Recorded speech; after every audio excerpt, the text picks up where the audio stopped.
Class 10th विज्ञान का VVI objective question final परीक्षा के लिए। तो पहला प्रश्न है, पौधे में वाष्प उत्सर्जन किस भाग में होता है?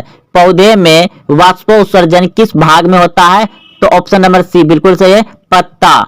डेंगू उत्पन्न करने वाला मच्छर किस तरह के जल में रहता है? डेंगू उत्पन्न करने वाला मच्छर किस तरह के जल में रहता है? तो ऑप्शन नंबर ए बिल्कुल सही है, साफ जल में। शरीर में एंटीबॉडी का निर्माण करता है, तो ऑप्शन नंबर ए बिल्कुल सही है, लिम्फोसाइड। अमीमा में भोजन का अंतःग्रहण किसके द्वारा होता है? अमीमा में भोजन का अंतःग्रहण किसके द्वारा होता है? तो कूटपाथ, ऑप्शन नंबर सी सही है। कूटपाथ किसमें पाया जाता है? कूटपाथ किसमें पाया जाता है? तो ऑप्शन नंबर सी बिल्कुल सही है, अमीमा में कूटपाथ पाया जाता है। किसी समतल दर्पण के फोकस दूरी का मान होता है? किसी समतल दर्पण के फोकस दूरी का मान होता है अनंत, ऑप्शन नंबर सी सही है, अनंत। गोलीय दर्पण के ध्रुव से वक्रता केंद्र की दूरी को कहते हैं? गोलीय दर्पण के ध्रुव से वक्रता केंद्र को कहते हैं वक्रता त्रिज्या, ऑप्शन नंबर बी सही है। किसी माध्यम में प्रकाश की चाल 2 × 10⁸ मीटर प्रति सेकेंड है, माध्यम का अपवर्तनांक होगा, तो 1.5 अपवर्तनांक होगा। निम्नलिखित में से किसका उपयोग लेंस बनाने के लिए नहीं किया जा सकता है? तो निम्नलिखित में से किसका उपयोग लेंस बनाने के लिए नहीं किया जा सकता है? पारा का, ऑप्शन नंबर सी सही है। किसी वस्तु का प्रतिबिंब नेत्र के किस भाग पर बनता है? किसी वस्तु का प्रतिबिंब नेत्र के रेटिना भाग पर बनता है, ऑप्शन नंबर बी सही है। निम्नलिखित पदार्थ में कौन चालक है? निम्नलिखित पदार्थ में चालक है लोहा, ऑप्शन नंबर डी सही है। निम्न में से कौन सा ऊर्जा स्रोत सौर ऊर्जा के व्युत्पन्न नहीं है? तो नाभिकीय ऊर्जा, ऑप्शन नंबर सी सही है। सभी जीव जंतुओं के लिए ऊर्जा का अंतिम स्रोत है? सभी जीव जंतुओं के लिए ऊर्जा का अंतिम स्रोत है सूर्य, ऑप्शन नंबर सी सही है। निम्न में से कौन अनवीकरणीय ऊर्जा का स्रोत नहीं है? निम्न में से कौन अनवीकरणीय ऊर्जा का स्रोत नहीं है? तो बायोगैस, ऑप्शन नंबर सी सही है। निम्न में उत्तम ऊर्जा स्रोत कौन सा है? तो बायोमास, ऑप्शन नंबर डी सही है। निम्न में से कौन सा स्वच्छ ऊर्जा स्रोत है? निम्न में से कौन सा स्वच्छ ऊर्जा स्रोत है? तो प्राकृतिक गैस, ऑप्शन नंबर सी सही है। प्रश्न है, जनरेटर तथा ट्रांसफार्मर में अंतर क्या है, लिखें। तो उत्तर में लिखिएगा, जनरेटर तथा ट्रांसफार्मर में अंतर इस प्रकार है। लिखने के बाद आप लिखिएगा एक तरफ जनरेटर और एक तरफ लिखिएगा ट्रांसफार्मर। तो जनरेटर में लिखिएगा यह विद्युत उत्पन्न करता है। ट्रांसफार्मर में एक नंबर देकर के लिखिएगा, ट्रांसफार्मर विद्युत की वोल्टता को परिवर्तित करता है या बदलता है। फिर जनरेटर में 2 नंबर देकर के लिखिएगा, यह घूमने वाली मशीन है। ट्रांसफार्मर में लिखिएगा यह स्थिर मशीन है। 3 नंबर देकर के जनरेटर में लिखिएगा यह एसी तथा डीसी दोनों प्रकार की धारा उत्पन्न करता है। फिर ट्रांसफार्मर में 3 नंबर देकर के लिखिएगा, ट्रांसफार्मर केवल एसी धारा परिवर्तित करता है। फिर 4 नंबर देकर के लिखिएगा, जनरेटर में इसके द्वारा विद्युत उत्पन्न करने से पहले टरबाइनों द्वारा घुमाया जाता है। फिर ट्रांसफार्मर में लिखिएगा 4 नंबर देकर के, इसे किसी के द्वारा घुमाया नहीं जा सकता है। उत्पादक और उपभोक्ता में अंतर बताइए। उत्पादक और उपभोक्ता में अंतर बताइए। तो उत्तर में लिखिएगा उत्पादक और उपभोक्ता में निम्न अंतर है। इस तरह से लिखने के बाद एक तरफ लिखिएगा आप उत्पादक और एक तरफ लिखिएगा उपभोक्ता। तो उत्पादक में एक नंबर देकर के लिखिएगा, ऐसे जीव जो प्रकाश संश्लेषण की क्रिया से अपना भोजन बनाते हैं उसे उत्पादक कहते हैं। उपभोक्ता में एक नंबर देकर के लिखिएगा, ऐसे जीव जो अपना भोजन के लिए दूसरे जीवों पर निर्भर करता है उसे उपभोक्ता कहते हैं। 2 नंबर देकर के लिखिएगा, उत्पादक में हरे पौधे उत्पादक कहलाते हैं। और उपभोक्ता में 2 नंबर देकर के लिखिएगा, सारे जीव जंतु उपभोक्ता कहलाते हैं। क्लास 10th विज्ञान में 2 नंबर से पूछे जाने वाला प्रश्न है फाइनल परीक्षा के लिए, अयस्क और खनिज में क्या अंतर है? तो आप उत्तर में लिखिएगा खनिज तथा अयस्क में अंतर। इस तरह से लिखने के बाद आप एक तरफ लिखिएगा खनिज और एक तरफ लिखिएगा अयस्क। तो खनिज में एक नंबर देकर के लिखिएगा, इन प्राकृतिक पदार्थ को जिसमें धातुएं के यौगिक पाए जाते हैं खनिज कहलाते हैं। और अयस्क में एक नंबर देकर के लिखिएगा, जिन खनिजों में से धातुएं लाभदायक तथा सुविधापूर्वक ढंग से प्राप्त की जाती हैं उन खनिजों को अयस्क कहते हैं।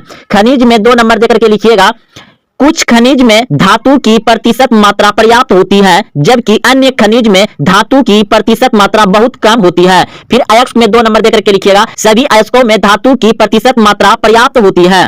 फिर खनिज में 3 नंबर देकर के लिखिएगा कुछ खनिजों में आपत्तिजनक अशुद्धियां होती है जो धातु के निष्कर्षण में बाधा डालती है। फिर 3 नंबर देकर के लिखिएगा अयस्क में, अयस्कों में कोई भी आपत्तिजनक अशुद्धियां नहीं होती है। अयस्क और खनिज में क्या अंतर है? तो आप उत्तर में लिखिएगा खनिज तथा अयस्क में अंतर। इस तरह से लिखने के बाद आप एक तरफ लिखिएगा खनिज और एक तरफ लिखिएगा अयस्क।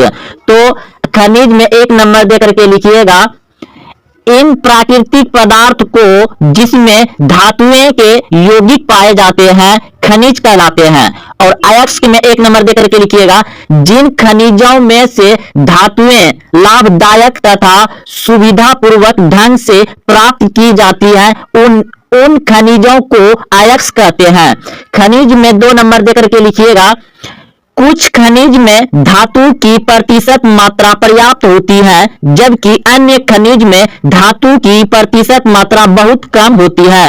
फिर अयस्क में 2 नंबर देकर के लिखिएगा सभी अयस्कों में धातु की प्रतिशत मात्रा पर्याप्त होती है। फिर खनिज में 3 नंबर देकर के लिखिएगा कुछ खनिजों में आपत्तिजनक अशुद्धियां होती है जो धातु के निष्कर्षण में बाधा डालती है। फिर 3 नंबर देकर के लिखिएगा अयस्क में, अयस्कों में कोई भी आपत्तिजनक अशुद्धियां नहीं होती है। प्रश्न है जनरेटर तथा ट्रांसफार्मर में अंतर क्या है लिखे। तो उत्तर में लिखिएगा जनरेटर तथा ट्रांसफार्मर में अंतर इस प्रकार है। लिखने के बाद आप लिखिएगा एक तरफ जनरेटर और एक तरफ लिखिएगा ट्रांसफार्मर। तो जनरेटर में लिखिएगा यह विद्युत उत्पन्न करता है। ट्रांसफार्मर में 1 नंबर देकर के लिखिएगा ट्रांसफार्मर विद्युत की वोल्टता को परिवर्तित करता है या बदलता है। फिर जनरेटर में 2 नंबर देकर के लिखिएगा यह घूमने वाली मशीन है। ट्रांसफार्मर में लिखिएगा यह स्थिर मशीन है। 3 नंबर देकर के जनरेटर में लिखिएगा यह एसी तथा डीसी दोनों प्रकार की धारा उत्पन्न करता है। फिर ट्रांसफार्मर में 3 नंबर देकर के लिखिएगा ट्रांसफार्मर केवल एसी धारा परिवर्तित करता है। फिर 4 नंबर देकर के लिखिएगा जनरेटर में इसके द्वारा विद्युत उत्पन्न करने से पहले टरबाइनों द्वारा घुमाया जाता है।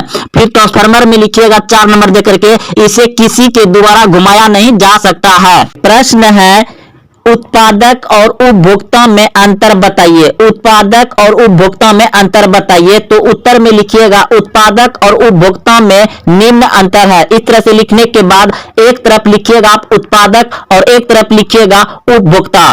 तो उत्पादक में 1 नंबर देकर के लिखिएगा ऐसे जीव जो प्रकाश संश्लेषण की क्रिया से अपना भोजन बनाते हैं उसे उत्पादक कहते हैं। उपभोक्ता में 1 नंबर देकर के लिखिएगा ऐसे जीव जो अपना भोजन के लिए दूसरे जीवों पर निर्भर करता है उसे उपभोक्ता कहते हैं। 2 नंबर देकर के लिखिएगा उत्पादक में हरे पौधे उत्पादक कहलाते हैं। और उपभोक्ता में 2 नंबर देकर के लिखिएगा सारे जीव जंतु उपभोक्ता कहलाते हैं। धामनी और सीरा में अंतर लिखिए। धामनी और सीरा में अंतर लिखिए। तो आप उत्तर में एक तरफ लिखिएगा धामनी और एक तरफ लिखिएगा सीरा। तो धामनी में 1 नंबर देकर के लिखिएगा इसकी दीवारें मोटी लचीला तथा कपाट रहित होती है। और सीरा में 1 नंबर देकर के लिखिएगा इसकी दीवारें पतली होती है। और फिर धामनी में 2 नंबर देकर के लिखिएगा इसकी गुहा पतली होती है। और सीरा में 2 नंबर देकर के लिखिएगा इसकी गुहा मोटी होती है। फिर धामनी में 3 नंबर देकर के लिखिएगा इनके रुधिर अत्यधिक दाब एवं गति के साथ प्रवाहित होता है। और फिर सीरा में लिखिएगा 3 नंबर देकर के इनके रुधिर कम दबाव के साथ धीरे धीरे प्रवाहित होता है। प्रश्न है उत्तल लेंस एवं अवतल लेंस में स्पष्ट अंतर करें। उत्तल लेंस एवं अवतल लेंस में अंतर स्पष्ट करें। तो उत्तर में लिखिएगा उत्तल लेंस एवं अवतल लेंस में निम्नलिखित अंतर है। लिखने के बाद एक तरफ लिखिएगा आप उत्तल लेंस और एक तरफ लिखिएगा अवतल लेंस। तो उत्तल लेंस में 1 नंबर देकर के लिखिएगा इसकी क्षमता धनात्मक होती है। अवतल लेंस में लिखिएगा इसकी क्षमता ऋणात्मक होती है। फिर उत्तल लेंस में 2 नंबर देकर के लिखिएगा इसके द्वारा वास्तविक और आभासी दोनों प्रतिबिंब बनता है। अवतल लेंस में 2 नंबर देकर के लिखिएगा इसके द्वारा केवल आभासी प्रतिबिंब बनता है। फिर उत्तल लेंस में लिखिएगा 3 नंबर देकर के इसके द्वारा सीधा तथा बड़ा प्रतिबिंब बनता है। फिर अवतल लेंस में 3 नंबर देकर के लिखिएगा इसके द्वारा सीधा तथा छोटा प्रतिबिंब बनता है।